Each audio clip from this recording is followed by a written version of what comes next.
I'm going to show you how to make these 3 different types of miniature stained glass windows. They're perfect for D&D builds, terrain pieces, or just to add a little magical flair to your tabletop scenes. I'll show you a bunch of alternatives along the way, so no matter what materials you've got lying around, you'll be able to follow along and make your own version at home. So the first step was to find some templates. I'll be cutting these out with my Cricut machine, but you can also do this by hand with an X-Acto blade or trace the designs with a black marker. I found these on Canva, but you can just Google stained glass window templates also. I picked out some designs for temple runes that I'm planning on making, and the rest will be for D&D houses. If you're using Canva and will be printing them on a Cricut machine like me, then make sure to save them with a transparent background. I use this blue card for the templates, but ideally you'd want a black material. I will have to spray these black after they're cut out.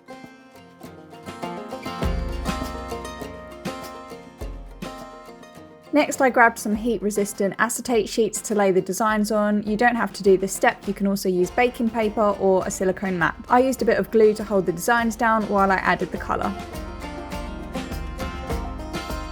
For the Tudor-style quarry windows, I used this thin tape. Looking back, I do think the tape was still a bit too thick, but it's the thinnest tape I could find. Washi tape could also be an alternative, or again, you could trace with a black marker. I then proceeded to stick down the tape in the diamond shapes. Next, I grabbed some inks for the colours I wanted in the windows. You can also use Sharpies or markers for this step. And then I used resin, but you could also use clear nail polish instead here too. The resin did not mix very well with the ink, so I did have to keep mixing it and then straight away cure it under a UV light. I went along adding one colour at a time, ensuring to cure in between each step to avoid the colours mixing.